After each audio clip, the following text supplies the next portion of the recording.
The following program has been pre-recorded, so please don't call in at this time. If you wish to participate in the program, tune in at 5 p.m. every Wednesday for A Pause for Thought on Baton Rouge Community Radio.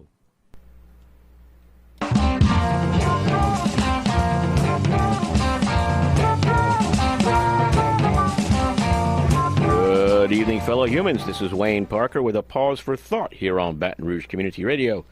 96.9 FM here in Baton Rouge. Welcome to the show, everybody. We're glad to have you here. I want to remind everybody that this is a live call-in show. 343-9927 is the number to call. 343-9927. If you'd like to comment, offer criticism or corrections or your point of view on the topic of the evening. And before I get on to the topic of the evening, I'd like to welcome again Lang Baker as my co-host. Lang, good to have you.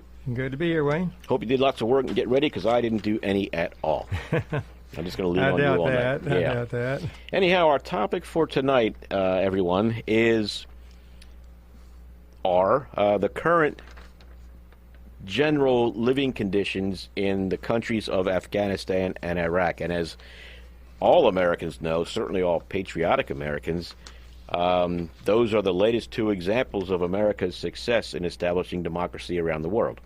So take that for what it's worth. Anyway, Lang, what I thought I'd start with is an article that I got from a military blog. It's dated 2016, but since it talks about the costs of the wars, we can discern from this, or extrapolate, whatever you call it, and see that obviously the high numbers they quote here are higher now, I'm sure. But anyway, it's titled, it's from Your Military, which is, like I said, I got it offline, it's a blog, and its title is Report, Wars in Iraq, Afghanistan cost almost $5 trillion so far. $5 trillion. Geez, that's almost as much as our budget deficit, huh? But anyway, I digress.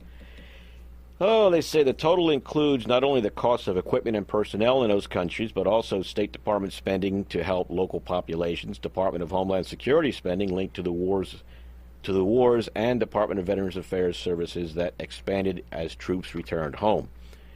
And then there's a woman who co-authored this from Brown University's Wasson Institute, Netta Crawford, who says that, let me see here. In a report that called it, the total in numbers is so large, she says, as to be almost incomprehensible. And she says that a full accounting of any war's burdens cannot be placed on columns in a ledger, from civilians harmed and displaced by violence and all that stuff. But and it says here in 2016, the White House requested another $65 billion. And let's see. Oh, and they also say here that even if all spending for the wars stopped right now, the interest on the debts that we accumulated related to the war will likely be many trillions of dollars. So there's also the debt, there's the debt that has to be repaid, and also the interest that we're spending, on all that debt. Anyway. The meter's running. The meter's running, yes. And, when I was reading this, I was just absolutely amazed the stunning amount of damage that President Obama was able to do just in 8 years. Boom. Anyway, so what are we getting for that money? With all this expenditure, I would think things were improving. Let's start with Afghanistan first. Okay. Yeah.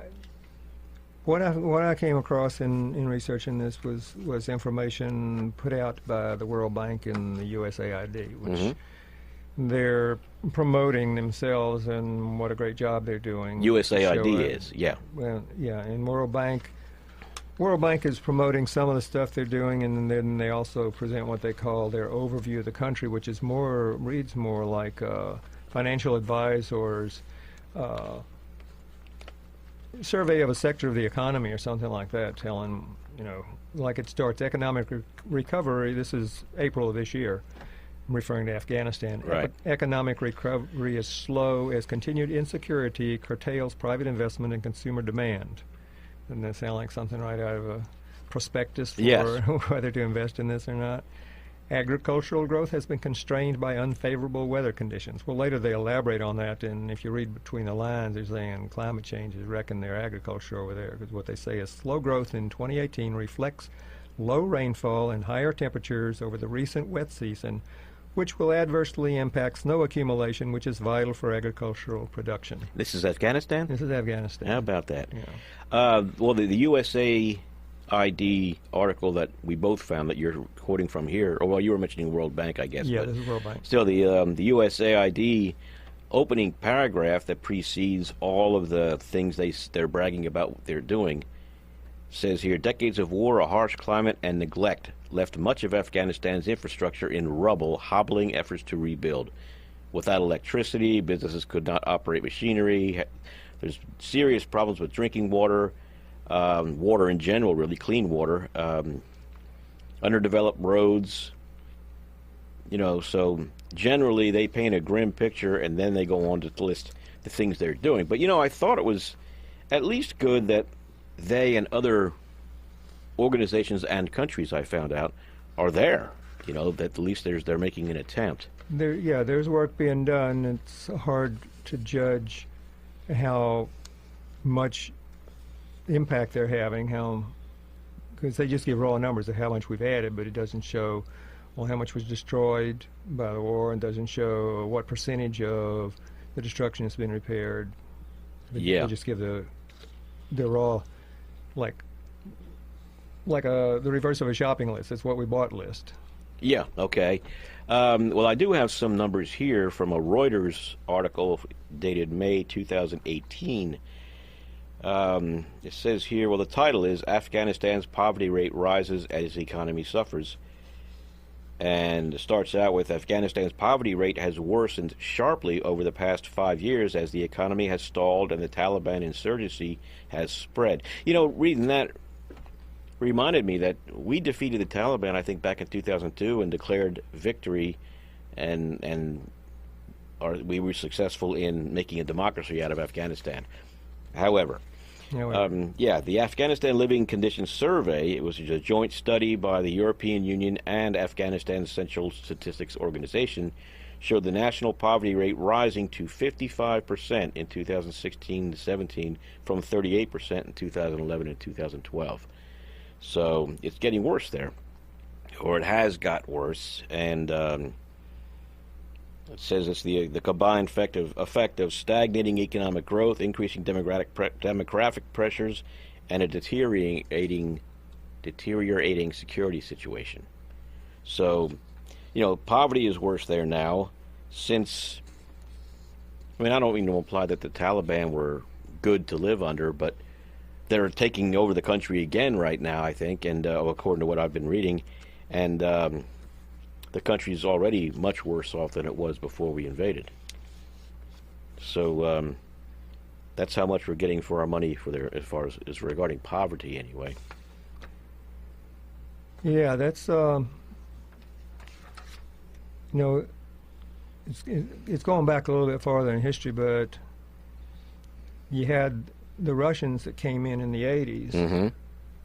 and they, from some of the information that I came across, they were doing a lot to try to improve the economic infrastructure and have universal attendance in public schools. Really? Bring the girls into the schools, into the universities. And that was part of the rationale for the opposition to the Russians, because of the... Whose opposition? The opposition of the tribal peoples of Afghanistan. Oh, okay. Because that was in such violation of their culture as to what the role of women and girls was supposed to be. Right. And so the Taliban implemented this program of no school for girls and return the role of women and girls to what it was under some of those tribal customs. Right. Barefoot and pregnant, basically. Yeah. Well, women, from what I was reading, were a source of wealth that they... For dowry because they were for selling them off was what this was saying. Good grief! This is in this it's like a side note in this book, The Underground Girls of Kabul, which is by a Swedish reporter about a different aspect of their culture. But what was pointed out in that book is the role of girls in the culture. And there was, back in the 1920s, was the first attempt to bring rights to women and girls in the tribe what was that year? The 1920s. Oh, okay. And there was a revolt by the tribes against that, and so that scaled back. And then in the 1950s, there was another attempt, but it was focused for the elite in the urban areas, and that didn't create such a problem. Right. Then in the 1980s, when the Russians came in and tried to make it universal, then this revolt arose again. Yeah, okay. And actually, I have an article here from the New York Times from April of this year. It says that a new push is on for more Afghan schools, but the numbers are grim. But it starts off by saying, you're mentioning how the tribal leaders have opposed schools for so long, and particularly girls going to school. It says that before the start of another Afghan school year, about 200 tribal elders in the southeastern district of Laha Mangal gathered in a schoolyard for an important declaration. Any family that did not send its children to school would be fined $70, about half a civil servant's monthly salary. And it says here the district of about 50,000 people had built 7 schools over the past 15 years, but it's been struggling to get kids to attend. And that's because of Taliban opposition. However, it does point out here that in some areas, local pressure on the Taliban to allow schools is causing them to get behind the idea. So in some areas, they're able to influence the Taliban, but their school system is still, their whole education system is still, according to this article by the New York Times, in horrible shape. They have a lot of schools, but a lot of them are not open. A lot of them don't have buildings. I think you read that too. You saw that. Yeah, I came across that in one of these pieces. Let's see, I've got a couple on schools. One's from the World Bank and one's from USAID, and they were pointing out how half the students go to schools either in temporary buildings or out in the open air. And you said earthquakes. And the other half are in buildings that would put them at great risk if there were an earthquake because of the poor construction standards and the materials they're constructed from. And I got the impression from what you were saying before we went on the air that earthquakes are kind of a big thing over there. Yeah. They happen really frequently, huh? Well, I've heard them in the news from time to time. I didn't Okay. look up any particular statistics on it, but that has caused lots of deaths from time to time in Afghanistan. Didn't you say before the show, though, that overall the numbers of kids going to school has improved? According to the statistics from these two sources. In 2001, there were about 1 million kids in school, and almost none of them girls.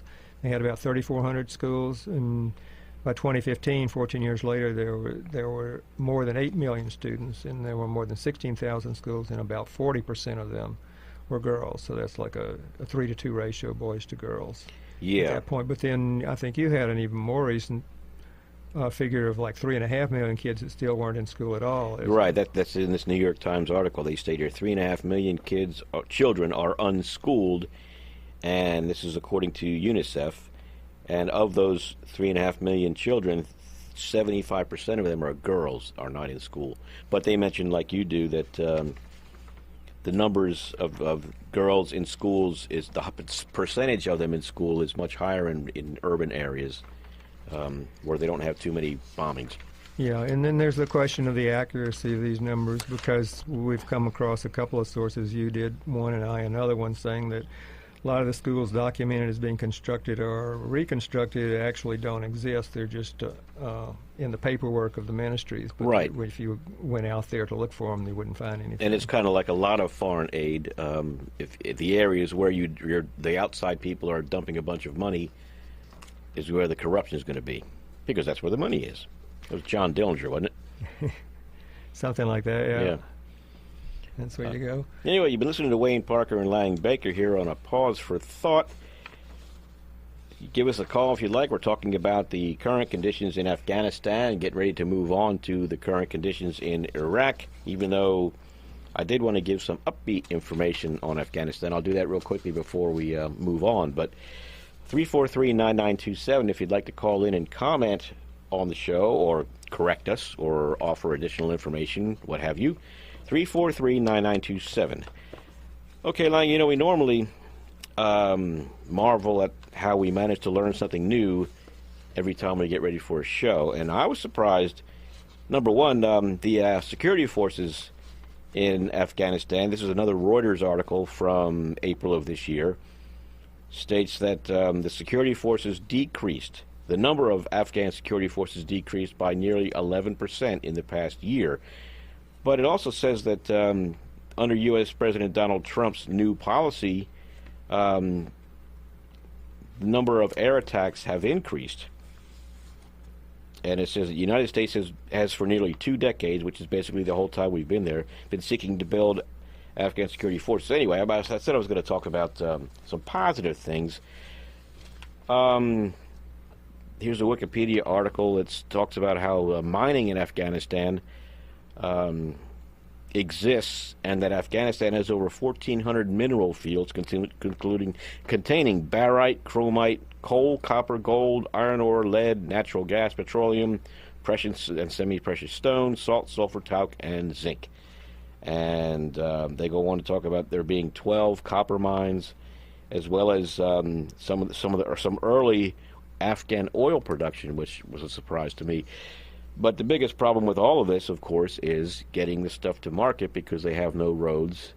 But the one other positive thing that I learned in this is that both China and India are competing with each other for business in Afghanistan to build roads. And in fact, China helped them build a Chinese company helped them build a railroad to get their copper ore to port. So there are things happening that we're not doing, I guess. Yeah, and whether it's a good thing or a bad thing, I guess, depends on what kind of environmental impact the extraction of those minerals will produce. Lang, always a negative Nilly. Well, yeah, but, you know, I'm saying it's two-edged. Well, isn't everything a two-edged sword? You know. I'll have to get back to you on that question. That could be another show, I guess. But anyway, yeah, I totally agree. But you know, it's kind of a catch-22 there. If they worry over much about the environment, and I'm not defending it. I'm just saying if they right now they're just desperate to get something going. Yeah, well, I think you could look at some Anaconda copper mines in South America. And none of their records are good, you know. So there's ways to reduce the negative impact. Of course, you know. But like I said, they've got so many other problems right now. I don't foresee that. Let's move on to Iraq, which I'm sure is doing much better. What kind of things did you find out on that? Well, again, I did have your generic formula type of economic overview from the World Bank, which is points out some of the problems that war on ISIS produced, and yet that's being declared concluded.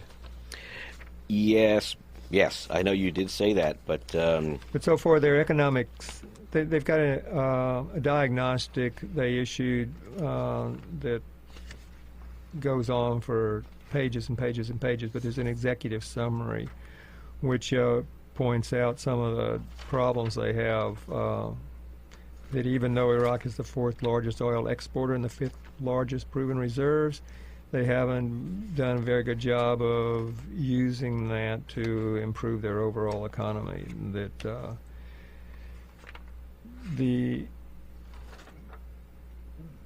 it represents something like 99% of the government revenue, and so when the prices of oil fluctuate, it has a great impact on their governments, the funding of the government operations, and yet it only accounts for something like 1% of employment. Right. So you've got a huge number of people who have to find employment in other sectors, and then you've got a lot of destruction that occurred in the fight against ISIS that has destroyed where people used to have jobs, like in Mosul. Yeah. It was a big center for productions of pharmaceuticals and various other kinds of manufacturing that was destroyed, and some of it was actually targeted for destruction because when ISIS was in there, it says here they were using the pharmaceutical production, converted it to produce chemical weapons, and so they went in and destroyed all that. Them, right. Yeah, and so you've lost all that industrial infrastructure. And one thing you mentioned a little while ago, you kind of, I don't want to say snickered, but that's the word that comes to my mind right now, about the claims that ISIS has been defeated. Well, they declared victory.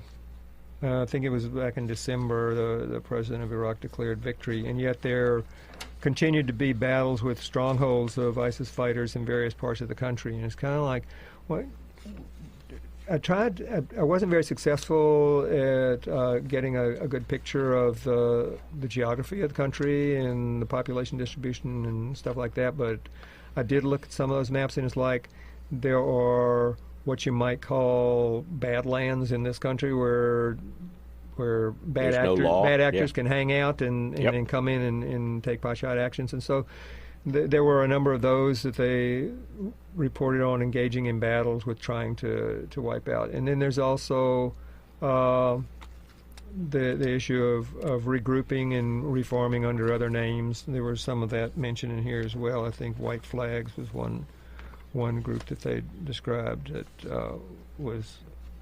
where different factions were uniting in their opposition to a shared enemy, kind of like the way the Soviet Union and the United States united against Germany in the Second World War. Right. Or that kind of situation where, well, part of what the description is in this World Bank piece where they're going over the situation is the various factions within Iraq that are battling against each other, some politically and some militarily, and the different militias and the different ethnic groups in the different political orientations, the different sectarian orientations. And so ISIS is still available, or the people who were formerly with ISIS, like the actors previously known as ISIS, are still out there where they change their hat, hook up with some people that they were fighting against to fight with them against their shared enemy. I've got an article here from January 2018 from Deutsche World, and you mentioned Germany. There's the example before, but it starts off with Iraq officially declared victory over the so-called Islamic State, but was this a little hasty?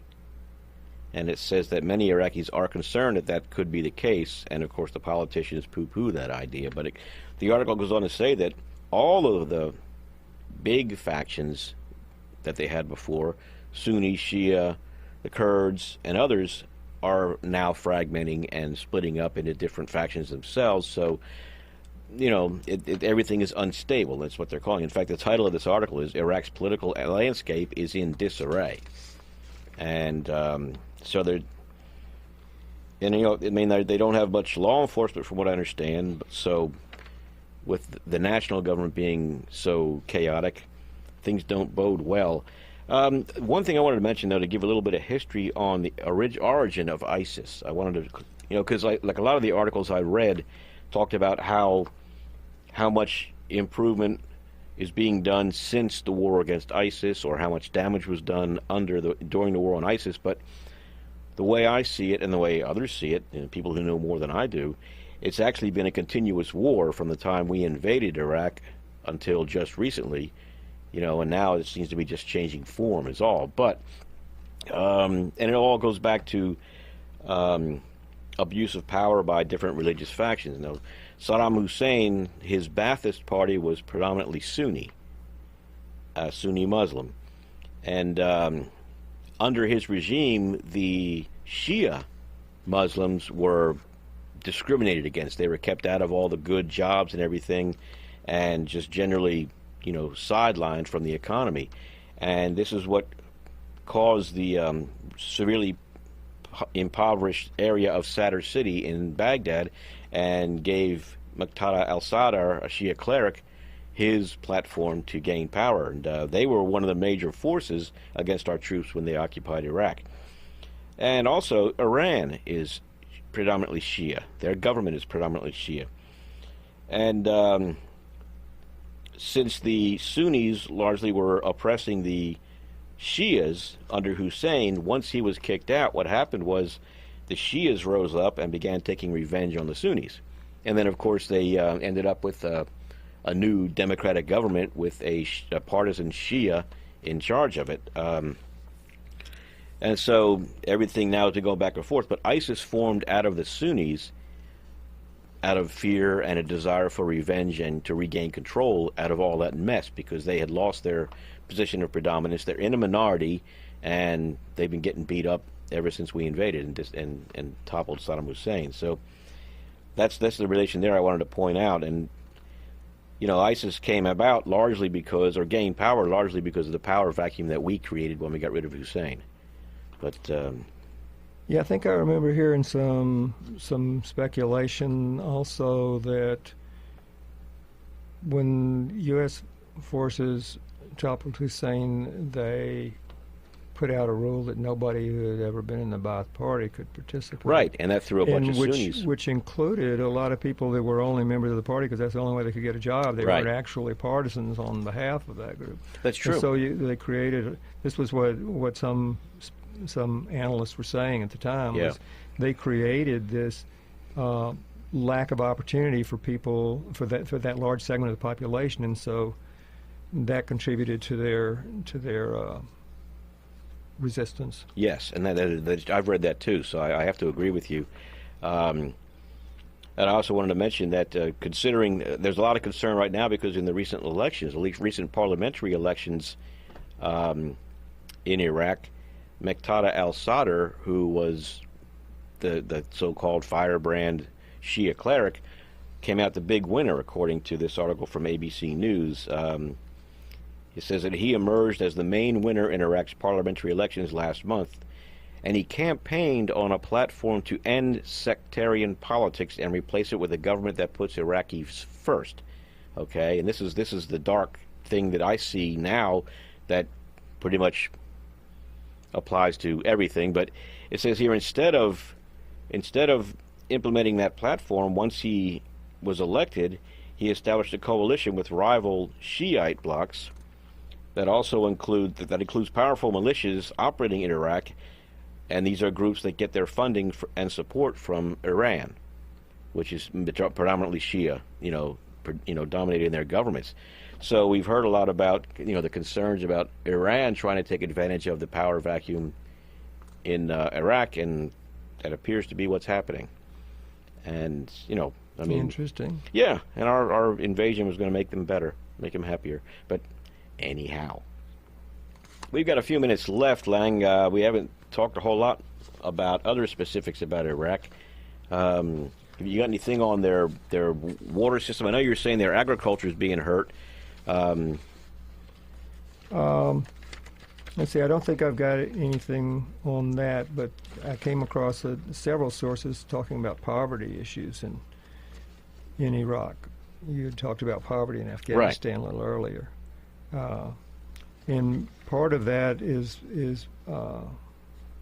because of the destruction of infrastructure and jobs. Right. Part of it's from displacement,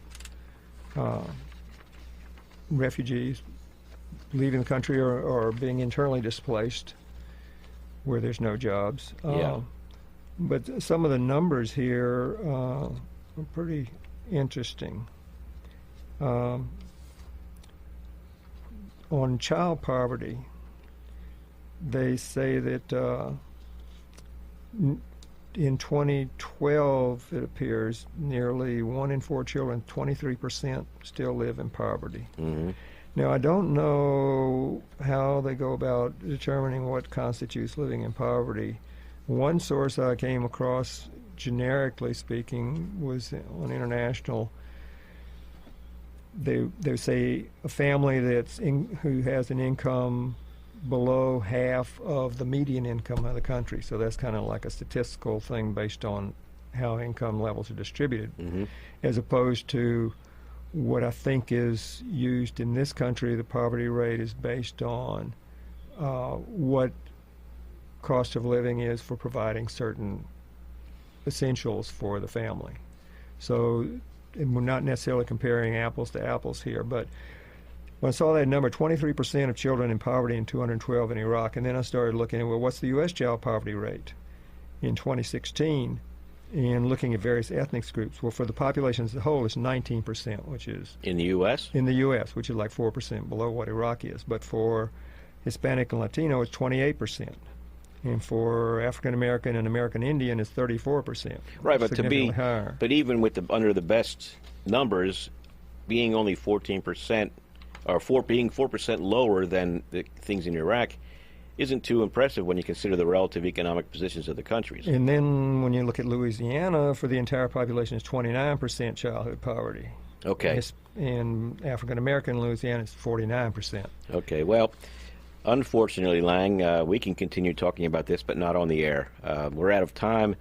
Everyone, you've been listening to Wayne Parker and Lang Baker here on A Pause for Thought on Baton Rouge Community Radio, 96.9 FM here in Baton Rouge. We got to go. We thank you for listening. Have a good night.